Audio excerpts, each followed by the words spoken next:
오늘은 느헤미야 1장 말씀에 근거해서 회색 코뿔소라는 제목으로 말씀을 드리겠습니다. 왜 갑자기 코뿔소인지 그거는 나중에 설교 이제 중반 넘어가면 말씀드리도록 하겠습니다. 지난주 설교를 혹시 기억하시나요? 지난주에 누구의 기도를 우리가 이야기했죠? 다니엘의 기도를 이야기했습니다.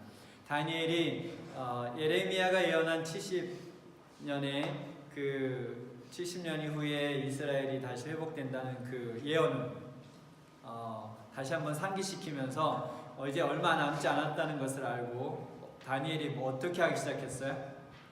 금식하고 베옷을 입고 재를 뿌리면서 기도하기 시작했습니다. 그래서 지난주에 결론을 말씀드렸어요. 그렇죠? 그래서 이스라엘이 다시 사람들이 돌아가서 성전을 건축하고 다시 그곳에 살기 시작했다라고 말씀을 드렸었는데 오늘 그 중에 그 날짜를 그 예언을 하는 몇 가지 방법이 있더라고요. 근데 그 중에 이제 제가 선택한 것은 605년 BC부터 536년 BC에서 70년인데 605년에 무슨 일이 있었냐면 느부갓네살 왕이 유다를 처음 침공하는 해예요. 605년이고 그러면 536년에는 무슨 일이 있었냐면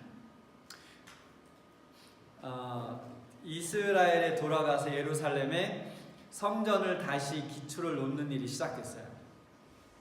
그래서 예레미야가 예언했던 70년이 후에 다시 이스라엘이 회복될 것이라는 것이 이런 식으로 605년부터 536년 BC 사이에 이루어졌습니다.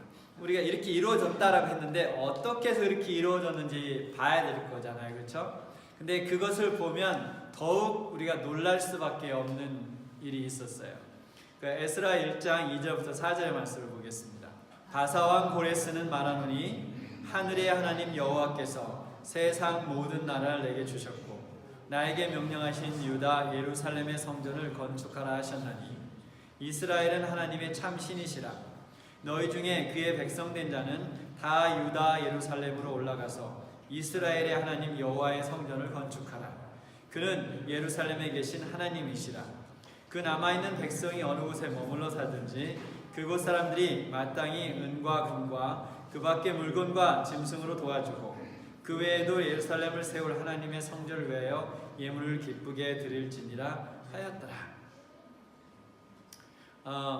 제가 왜 여러분이 어떻게 성전을 짓기 시작했는지를 알면 더 놀랄 것이라고 했는지 이해가 되셨어요? 성경책 읽었는데 이해가 되셨나요? 첫 번째 성전, 솔로몬이 건축했던 첫 번째 성전은 바벨론에 의해서 무너졌어요. 그렇죠?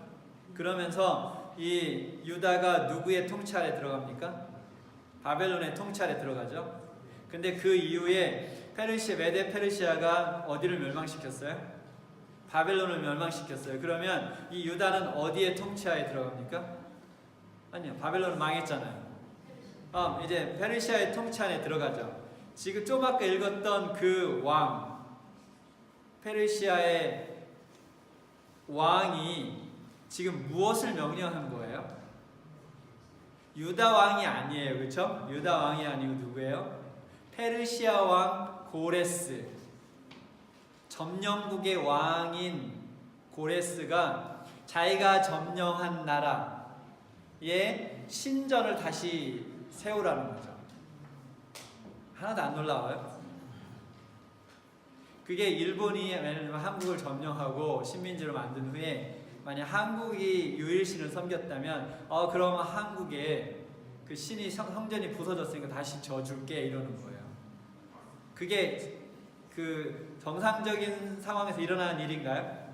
아니죠. 일어날 수 없는 일이죠. 근데 지금 이 일이 왜 일어난 거예요? 왜 이런 일이 일어났어요? 누가 기도했기 때문에? 다니엘이 기도했기. 다니엘이 자기 방에서 창문을 열고 예루살렘 성전에 소선을 뻗고 했던 그 기도가 점령국의 왕의 마음을 움직여서 자기가 점령한 나라의 그 신이 거하는 성전을 짓도록 명령한 거죠. 안 놀라우세요? 이건 엄청 놀라운 일, 있을 수 없는 일이에요.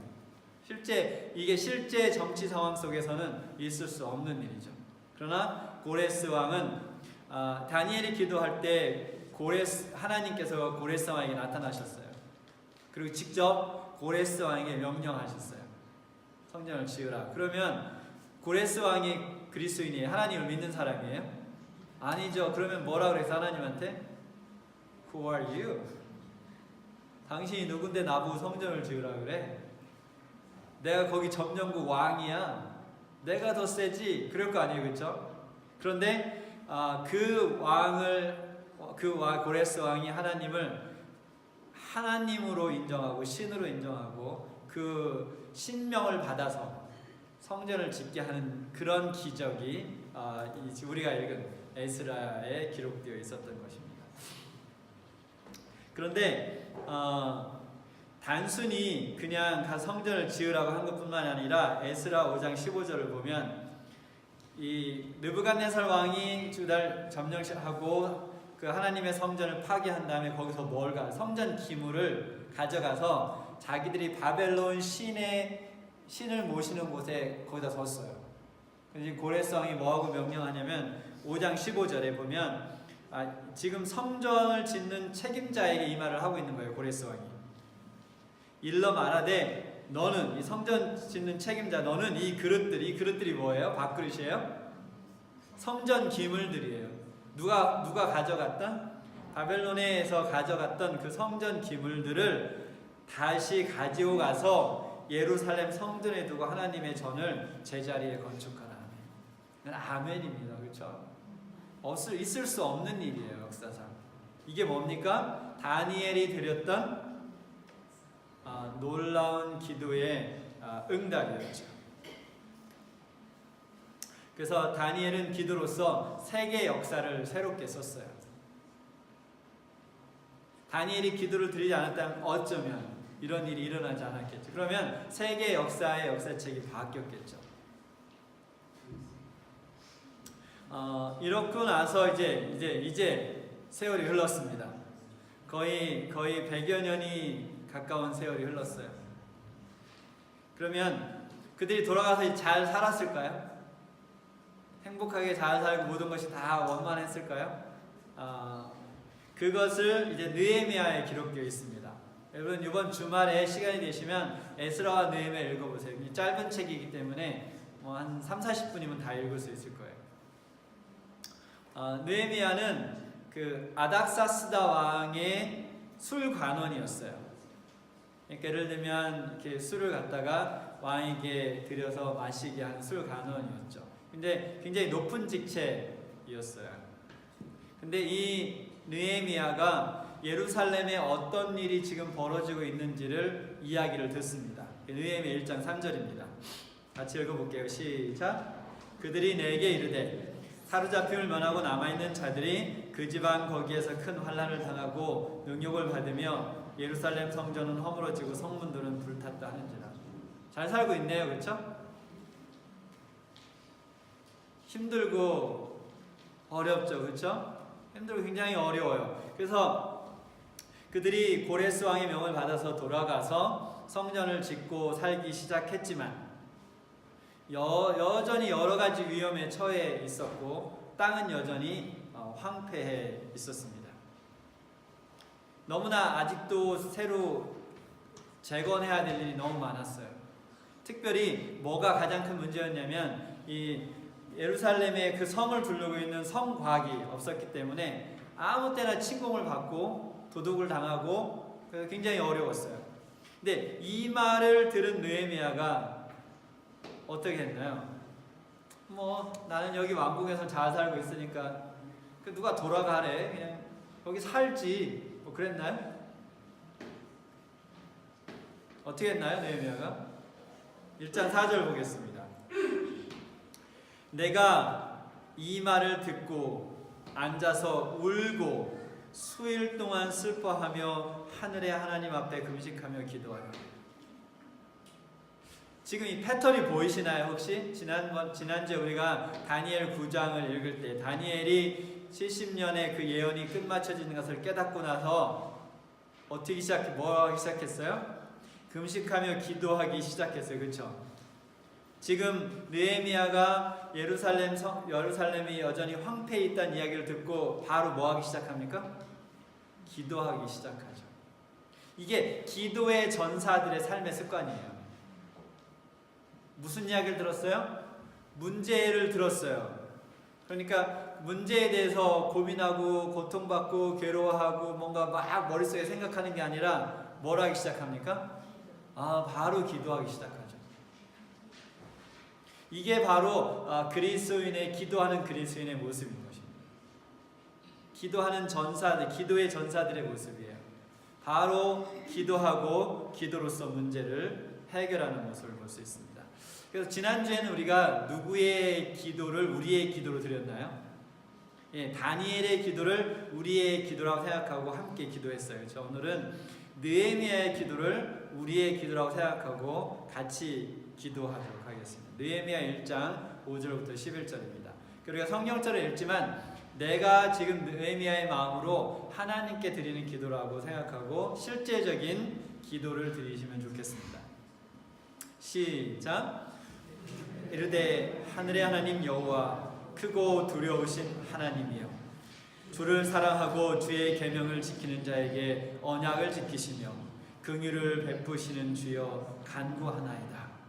이제 종이 주의 종들인 이스라엘 자손을 위하여 주야로 기도하오며 우리 이스라엘 자손이 주께 범죄한 죄들을 자복하오니 주는 귀를 기울이시며 눈을 여시사 종의 기도를 들으시옵소서. 나와 내 아버지의 집이 범죄하여 주를 위하여 크게 악을 행하여 주께서 주의 종 모세에게 명령하신 계명과 율례와 규례를 지키지 아니하였나이다. 옛적에 주께서 주의 종 모세에게 명령하여 이르시되 만일 너희가 범죄하면 내가 너희를 여러 나라 가운데서 흩을 것이요 만일 내게로 돌아와 내 계명을 지켜 행하면 너희 쫓긴 자가 하늘 끝에 있을지라도 내가 거기서부터 그들을 모아 내 이름을 두려워하고 택한 곳에 돌아오게 하리라 하신 말씀을 이제 청하건대 기억하옵소서. 이들은 주께서 일찍이 큰 권능과 강한 손으로 구속하신 주의 종들이요 주의 백성이니이다. 주여 구하오니 귀를 기울이사 종의 기도와 주의 이름을 경외하기를 기뻐하는 종들의 기도를 들으시고 오늘 종이 형통하여 이 사람들 앞에서 은혜를 입게 하옵소서 하였더니 그때 내가 왕의 술관원이 되었느니라. 아멘. 우리 11절을 한번 다시 볼게요. 11절을 보면 우리가 뭔가 느낄 수 있어야 돼요. 11절을 보면 뭐라고 이야기하냐면 뒤에 부분에 오늘 종이 형통하여라고 그랬어요. 형통하여 이들 앞에서. 근데 여기는 이 사람들이라고 했는데 이게 단수로 번역하는 것이 더 맞는 번역이에요. 이 사람 앞에서 은혜를 입게 하옵소서 하였더니. 지금 느헤미야가 뭔가 마음속에 이미 결심한 것이 보이나요? 그쵸? 뭔가 이미 결심했어요. 이 사람 앞에서 뭔가 할 것을 결심한 거죠. 보이나요? 네, 결심하고 이미 하나님한테 제가 지금 이 일을 하겠습니다. 아직 여기에 언급은 없어요. 무슨 일을 할지. 그건 2장에 기록되어 있는데 무슨 일을 할지 언급은 없지만 마음속에 이미 내가 이 일을 하나님 해야겠습니다. 저를 사용해 주십시오. 제가 이 일을 할 때 어떻게 하게 해달라, 형통하게 해주십시오. 이게 지금 형통이란 말이 잘 먹고 잘 살게 해달라는 일이 아니에요. 내가 지금 기도하며 내 마음속에 간직한 갖고 있는 이 열정, 하고 싶은 이 마음, 이것을 형통하게 해달라고 지금 기도하고 있는 거죠. 근데 우리 2장으로 가기 전에 1장의 다니엘이 예루살렘 황폐의 이야기를 듣고 뭐 하기 시작했다고 했어요? 기도하기 시작했고 그 다음에 2장에 왕 앞에 나갑니다.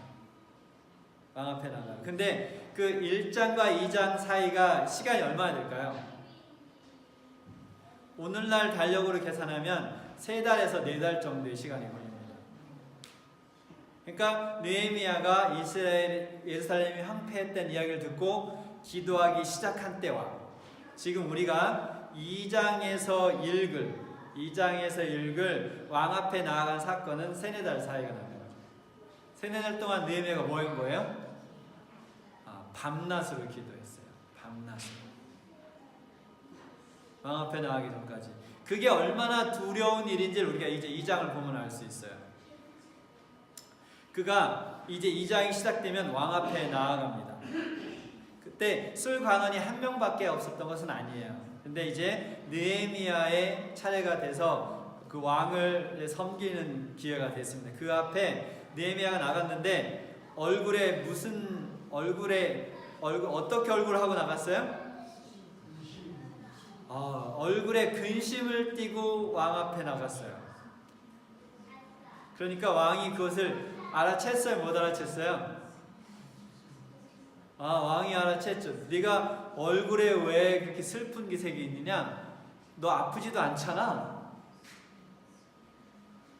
그러면서 분명히 네 마음속 깊은 곳에 슬픔이 있구나. 왕이 이렇게 이야기했어요. 이 말을 들은 느헤미야가 마음이 어땠을까요? 느헤미야가 왕이 이런 말을 했을 때 느헤미야의 마음이 어땠을까요? 여기가 가슴이 벌렁벌렁 했어요. 왜요? 두려워서. 이 술관원은 왕 앞에 무엇을 가져가는 사람이냐면 기쁨을 가져가는 사람이에요. 왕을 즐겁게 해야 되는 사람이에요. 그 책임이. 근데 왕 앞에 어떤 기색을 하고 나갔어요? 슬픈 기색을 하고 나갔다는 것 자체만으로도 사형감이죠. 왕이 바로 사형명령을 내릴 수 있는 거였어요. 근데 왕이 너왜 슬퍼하니? 마음속에 슬픔이, 깊은 곳에 슬픔이 있구나 라는 말을 듣자마자 결국은 두려움에 떨었죠. 그리고 나서 그는 그 두려움을 극복하고 왕에게 대답을 합니다. 느헤미야 2장 3절에 왕께 대답하되, 같이 읽겠습니다. 시작. 왕께 대답하되 왕은 만세수를 하옵소서. 내 조상들의 묘실이 있는 성읍이 이제까지 황폐하고 성문이 불탔사오니 내가 어찌 얼굴에 수심이 없사오리까 하니. 지금 뭐 하고 있는 거예요? 나 죽여주세요 하고 있는 거예요. 저 왕한테. 완전 자살행위죠. 그쵸? 지금 얼굴에 수심을 띈 것까지. 그런데 지금 그 예루살렘이 황폐해 있는 내가 어찌 슬픔이 없겠습니까? 이 말을 들은 왕이 뭐라 그랬냐면, 그럼 내가 원하는 게 뭐냐 그랬어요. 아까 에스라 같은 고레스 왕처럼 비현실적이죠. 지금 비현실적인 상황이, 왕이 그럼 내가 원하는 거 내가 어떻게 해줄까? 왕이 이렇게, 이거는 우리가 기도의 능력을 알지 못하면 이 상황을 이해할 수 없어요. 이런 일이 왜 일어난 겁니까? 느헤미야가 몇 달 동안?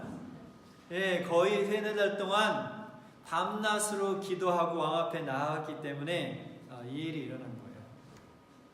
아니면 느헤미야는 벌써 사형장에 있어도 사라졌겠죠. 왜 슬픈지까지 이야기했는데 왕이 그럼 내가 뭘 해줄까? 이렇게 하니까 느헤미야가 말을 하기 전에 다시 한번 마음속으로 기도합니다. 마음속으로 기도하고 이제 왕에게 이야기를 시작하죠. 근데 지금 우리가 하고 있는 이야기가 무슨 이야기예요? 이거 소설책 이야기입니까? 사람들이 지어낸 이야기인가요? 아니요, 역사책에 있는 이야기예요. 실질적으로 역사에서 이루어진 일을 우리가 다루고 있는 것입니다. 그는 이제 왕이 잠시 기도한 후에 왕에게 욕을 합니다. 이 욕을 들어보면 더 기가 막혀요. 왕이시여, 나를 유다에 보내서 그 황폐한 그 유다 땅을 다시 내가 재건하게 해주십시오. 뭐라고? 자, 뭐라고? 다시 재건하게 해주십시오. 그런데 거기서 끝나는 게 아니라 그러면 제가 그곳에까지 가려면 안전하게 가야 되니까 그 안전하게 갈 수 있도록 친서를 하나 써주세요. 그러니까 느헤미야가 지나가면 다 잘 대접하고 보내줘라. 친서를 써달라고 했어요. 그 왕이 써줬습니까? 네, 왕이 썼어요. 그리고 나서 또 뭐를 요구했습니까? 왕이시여, 가서 그 유다를 건설하려면 나무가 필요합니다. 저에게 나무를 공급하라고 또 편지를 써주세요. 지금 죽기로 작정했죠, 느헤미야가. 네, 느헤미야가 죽기로 작정했어요. 여러분이 이 아닥사스다 왕이면 어떻게 하겠습니까? 이놈이 미쳤구나. 가서 목을 베라. 이렇게 했겠죠, 그렇죠? 지금 정신이 나간 거예요, 완전히. 그런데 아닥사스다 왕은 어떻게 했습니까? 느헤미야 2장 8절부터 9절입니다. 같이 크게 읽어보겠습니다. 약간 졸리신 것 같아요, 그죠? 크게 읽어보겠습니다. 시작. 또 왕의 삼림 감독 아삽에게 조서를 내리사 그가 성전에 속한 영문의 문과 성곽과 내가 들어갈 집을 위하여 들보를 쓸 제목을 내게 주게 하옵소서 하매 내 하나님의 선한 손이 나를 도우심으로 왕이 허락하고 군대 장관과 마병을 보내어 나와 함께 하시기로 내가 강 서쪽에 있는 총독들에게 이르러 왕의 조서를 전하였더니. 왕이 뭐까지 줬어요? 보디가드까지 줬어요. 야, 너 이렇게 내 친서를 갖고 와도 위험할 수 있으니까 내가 군사도 줄게. 내 군인들도 같이 가. 너를 지켜주게. 있을 수 없는 일이죠. 이거는 기적보다 더한 일이에요. 저는 저의 기도의 삶이 이랬으면 좋겠어요. 혹시 여러분도 원하시나요? 여러분의 기도의 삶이 느헤미야의 기도의 삶이었으면 좋겠습니까? 여러분이 기도하면 여기 위니펙 시장의 마음이 바뀌고, 네? 여러분이 기도하면 이 캐나다 수상의 마음이 바뀌고, 나라 정책이 바뀌고 하나님의 나라가 회복되는 그런 기적을 여러분의 기도 생활 속에 경험하고 싶습니까? 네, 저는 경험하고 싶어요. 저의 기도가 그런 기도가 됐으면 좋겠습니다. 지금 이 모든 것을 공급한 사람이 누구였어요? 아닥사스다 왕이었죠, 그렇죠? 아닥사스다 왕이 아니고 누구였다는 것 사실은 하나님이었다는 사실을 알고 있었습니다. 그래서 그는 기도 중에 내 하나님의 선한 손이 나를 도우심으로 그랬어요. 무슨 말입니까? 하나님께서 아닥사스다 왕의 마음을 움직여서 주게 했대. 결국 누가 주신 거예요? 네, 하나님께서 주신 것이죠. 느헤미야가 다른 책에 비해서 짧은 책이에요. 굉장히 짧은 책인데 거기에 느헤미야가 기도하는 사건이 기록된 것이 몇 번 정도 있을까요? 한번 맞춰보세요. 1번 10번에서 20번 사이, 2번 20번에서 30번 사이, 3번 30번에서 40번 사이. 몇 번일까요? 여기 셋 중에 하나 고르면 되는데, 네, 14번 기록되어 있어요. 그 짧은 책에. 시작하기 전에 기도했고, 기도하면서 시작했고, 기도하면서 일했고, 기도하면서 마쳤어요. 그는 우리가 느헤미야를 지금 다 볼 수 없으니까 제가 정리하면, 그는 기도를 통해서 예루살렘 그 성곽을 다시 회복시켰습니다. 부서진 성곽들을 다시 졌어요. 그리고 이미 정치적인 시스템이 다 망가져 있었기 때문에 그가 가서 이제 사회적인 경제적인 그런 시스템을 다시 회복시켰어요. 그리고 그는 그 주변에 있는 그런 적들로부터 자기 자신과 자기의 사람들을 지켰습니다. 뭐로? 기도로. 그는 또 종교를 개혁했어요. 사람들이 회개하게 했고 하나님의 말씀을 지키겠다고 맹세하게 했습니다. 그래서 결국 그는 그가 속해 있던 유다 이 나라를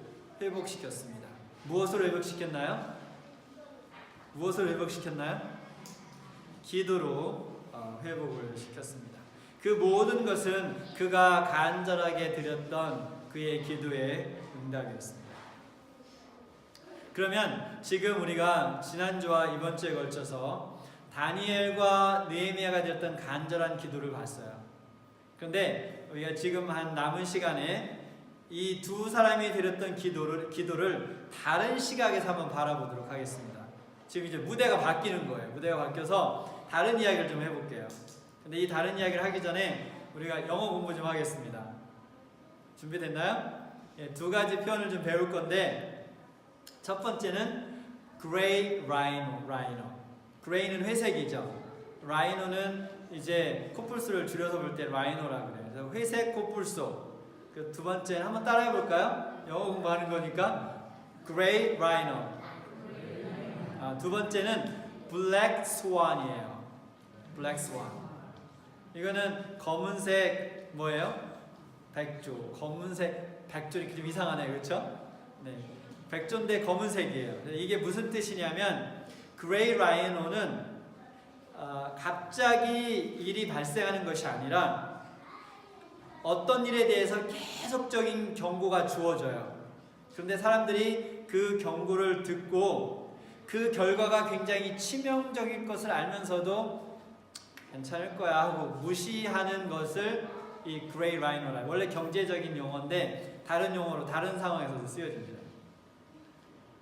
그래서 분명히 이대로 가면 망해.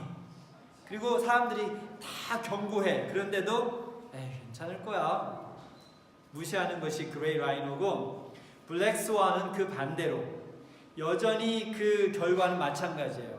치명적이고 파괴적인 결과가 있는데 이거는 극단적으로 예외적이어서 발생 가능성이 거의 없어 보이는데 갑자기 그런 치명적인 결과가 생기는 것을 보고 블랙 스완이라고 합니다. 두 개가 다르죠? 결과는 똑같은데 하나는 다 알고 있고 다른 하나는 예측할 수 없는 거죠. 저는 이 표현을 어디서 봤냐면 테드톡에서 봤어요. 여러분 테드 가끔 들으시나요? 그 테드톡에 보면 이제 미셸이라는 그 연사가 나와서 왜 우리는 분명한 문제들을 외면하는가 라는 제목으로 이제 이야기를 했어요. 그래서 그 이야기 중에 보면 여러분 2008년도에 미국에서 무슨 일이 일어났는지 기억나시나요? 예, 그때 있었던 그 사건을 미국 역사상 가장 힘들었던 Great Depression, 그때보다 더 힘들었던 때가 2008년이에요. 근데 그 이후에 이제 오바마가 대통령으로 당선되죠. 그런데 2006년부터 이 부동산 가격이 치솟기 시작했어요. 치솟기 시작하고 그때 이제 저명한 경제학자들 그리고 정부 인사들이 무엇을 시작했냐면 경고를 시작했어요. 이거 버블이다. 꺼질 거다. 돈을 빌리는 것을 유의해라. 경고를 막 했어요. 그런데 사람들이 들었어요? 안 들었어요? 안 들었어요. 2008년에 물었어요. 은행도 문을 닫고 이 월드스탁, 이 주식은 반으로 뚝 잘리고 수백만의 사람들이 집을 잃었죠. 그래서 그때 그 한국에서 뉴스를 봤던 기억나요. 사람들이 집을 잃고, 왜냐면 이 몰기지를 갚지를 못하니까 다 집이 경매로 날아가고 다 텐트족이 돼버린 거예요. 그리고 이 미국 인구의 10명 중에 1명이 직업이 없었어요. 거의 미국이 망할 뻔했던 거죠. 그런데 시간이 좀 지나고 이것이 이제 사람들이 좀 잊혀질 쯤 되니까 이제 정부 고관들이 그때 있었던 일을 이야기할 거 아니에요? 근데 이 사건을 뭐라고 불렀을까요? 그레이 라이언이라고 불렀을까요? 아니면 블랙 스완이라고 불렀을까요? 예, 그들은 이것은 블랙 스완이었다. 아무도 예측할 수 없었다. 네, 이렇게 평가를 했습니다. 그러나 아주 평범한 사람들이 봐도 그건 뭐였어요? 예, 그레이 라이언이었죠. 여러분 이스라엘이 멸망하기 전에 하나님께서는 선지자들을 보내서 계속해서 경고했어요. 멸망이 눈앞에 보였죠. 그러면 이게 블랙 스완이었어요? The Gray Line이었어요? 네, Gray Line이었어요. 근데 사람들은 외면했어요. 거짓 선지자들까지 나서가지고 그거 안 망할 거라고 그랬어요.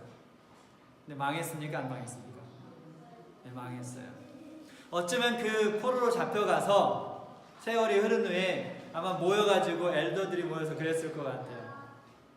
야, 이거 블랙 스완이었어. 정말 예측할 수 없었어. 어떻게 느부갓네살 왕이 쳐들어올 줄 알았을까? 어떻게 그 성전이 무너질 줄 알았어? 아마 그랬을지도 모르겠어요.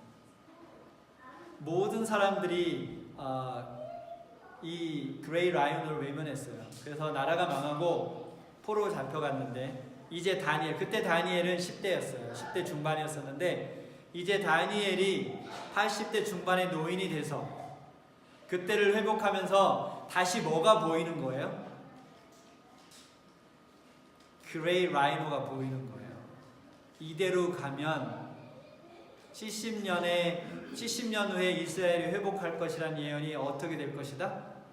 이루어지지 않을 것이라는 확신이 들기 시작한 거죠. 그래서 그는 똑같은 그들의 조상들이 했던 똑같은 실수를 범하지 않기 위해서 그는 바로 금식하며 기도하기 시작했던 거죠. 느헤미야가 뭘 봤어요? 그레이 라이온을 본 거예요. 저 예루살렘을 저대로 두면 어떻게 될 거라는 걸 보여요? 다시 완전히 이름도 없이 사라질 것이 눈앞에 보듯이 분명한 거죠. 다른 모든 사람들이 그 분명한 사실을 외면하고 있을 때 느헤미야는 그것을 보고 뭐 하기 시작합니까? 기도하기 시작했어요. 뭐를 제거하기 위해서? 그레이 라이노를 제거하기 위해서 기도하기 시작했어요. 그 테드톡 그 연사였던 미셸이 이런 질문을 던졌어요. 만약 지금 당신 앞에 아주 분명한 문제가 있다고 생각해 보십시오. 지금 여러분한테 제가 드리는 질문이에요.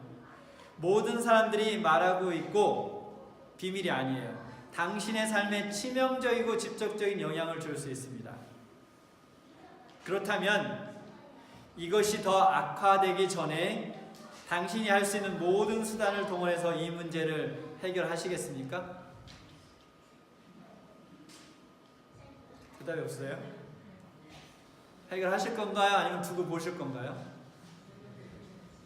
별로 의지가 없으세요? 그러면 그 쉬운 거부터 해볼게요. 여러분이 규칙적으로 운동을 못해요. 그러면 몸무게가 늘겠죠, 그렇죠? 그리고 근육이 빠지기 때문에 점점 약해지겠죠. 그러면 결국은 어떤 결과가 올지 예측이 되나요, 안 되나요? 그레이 라이노인가요? 아니면 블랙 스완인가요? 예. 학생들이 시험 때가 됐는데 공부를 안 했어요. 월요일이 시험이에요. 이게 지금 그레이 라이온입니까? 아니면 블랙 스완입니까? 네. 여러분이 이제 일을 하는데 여러분이 마쳐야 할 프로젝트가 있어요. 그게 이제 며칠 안 남았어요. 아직 손도 안 댔어요. 이제 그레이 라이온입니까? 아니면 블랙 스완입니까? 네. 여러분의 삶에 이런 그레이 라이온들이 있다는 거죠. 근데 우리는 그것들을 보고 어떻게 살고 있냐는 거죠. 근데 우리가 기도 이야기를 했으니까 이제 기도 이야기로 이것을 한번 다시 돌아가 볼게요. 여러분, 이 호흡을 지금 제가 호흡하고 있기 때문에 살아있죠. 제가 호흡을 딱 멈추면 몇 초 동안이나 살아남을까요? 한번 해볼까요? 뭐 한 3, 4분 뭐 길어야 아주 이게 튼튼한 사람은 5분 정도 갈 수. 5분에 만약에 5분 동안 제가 숨을 못 쉰다면 어떤 일이 벌어질까요? 제가 죽기까지 그냥 놔두실 건가요? 누군가 싹 쓰러지고 911 부르고 그러겠죠, 그렇죠? 왜요? 살려야 되니까. 근데 만약에 지금 무엇인가나 아니면 누군가가 여러분이 숨을 지금 못 쉬도록 지금 딱 이 순간에 여러분을 숨을 못 쉬게 하고 있어요. 여러분 어떻게 하시겠습니까? 나 죽여줘. 그럴까요? 모든 수단을 동원해서 그것으로부터 벗어나서 숨을 쉬게 될 때까지 노력하겠죠. 맞나요? 별 삶의 의지가 없으세요? 그렇죠? 다 그렇게 할 거예요. 여기 있는 사람 모든 사람들이 다 그렇게. 짐승도 마찬가지예요. 짐승도 목을 조르면 발버둥을 치고 그에서 벗어나려고 하죠. 왜냐면 죽기 싫기 때문에. 근데 기도가 영적인 호흡이라고 하죠. 동의하십니까? 그럼 기도를 안 하면 영적으로 어떻게 된다는 거예요? 잘 모르겠어요? 네. 이 숨을 안 쉬면 죽어요. 그렇죠? 근데 기도가 영적인 호흡이라고 그래요. 그러면 기도를 안 하면 어떻게 돼요? 영적으로 죽어요. 근데 영적으로 죽으면 나중에 마지막 심판 때 어떻게 됩니까? 둘째 사망에 당하죠. 그렇죠? 그러면 첫째 사망이 더 위험한가요? 둘째 사망이 더 위험한가요? 그런데 참 이상하죠? 둘째 사망이 더 위험하죠. 왜냐면 끝이니까. 첫째 사망은 이것이 심판의 부활이든 아니면 영생의 부활이든 부활은 다시 부활을 하는데 둘째 사망 후에는 부활이 없죠. 끝이죠. 그러면 한 가지 결론이 도달해. 무슨 결론이냐면 내가 육체적으로 숨을 못 쉬든 영적인 호흡인 기도를 안 하든 결과는 뭐예요? 둘 다? 둘 다 죽음이에요. 그런데 이상하죠?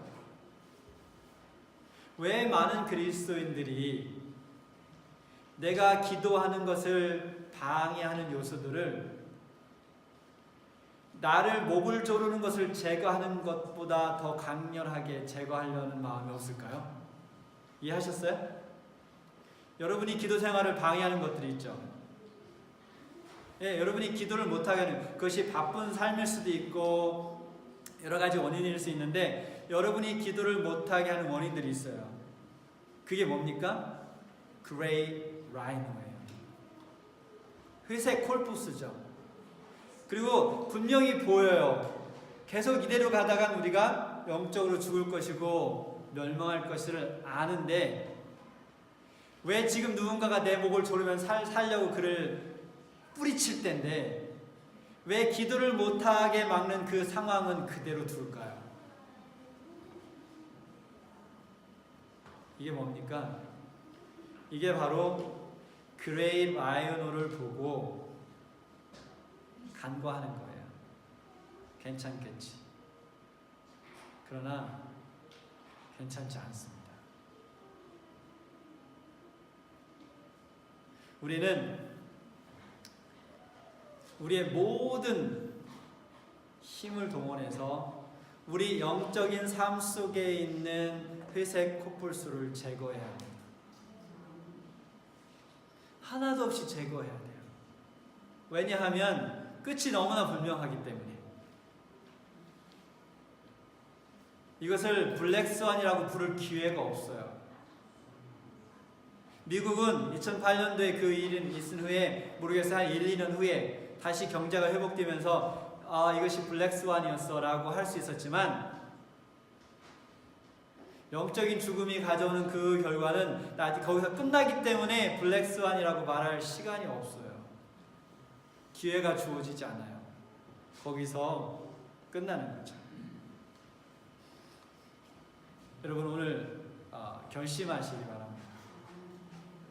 여러분 삶 속에 있는 그것이 실제적인 삶이든 영적인 삶이든 분명히 회색 코뿔소가 있을 것입니다. 있죠?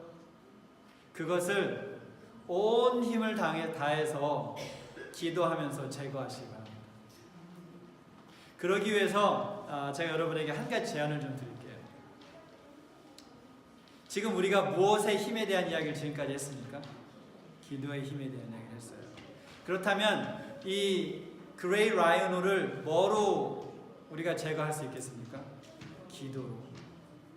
그럼 오늘부터 여러분이 기도하고 있는 기도 시간에 곱하기 2를 한번 해볼 생각이 있습니까? 여러분이 하루에 10분 기도했다면 20분 기도해 보시고, 하루에 30분 기도했다면 1시간 기도해 보시고, 여러분이 지금까지 기도하고 있던 그 기도 시간에 곱하기 2를 해볼 의지가 있으신 분 한번 손 들어보세요.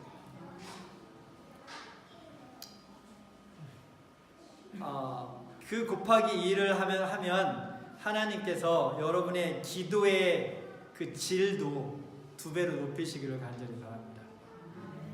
그래서 여러분이 무릎 꿇고 2배로 더 간절히 기도할 때 하나님께서 여러분의 기도에 응답하셔서 여러분 삶의 모든 국면에 있는 이 회색 코뿔소가 완전히 사라지기를 간절히 바라면서 말씀을 마치겠습니다.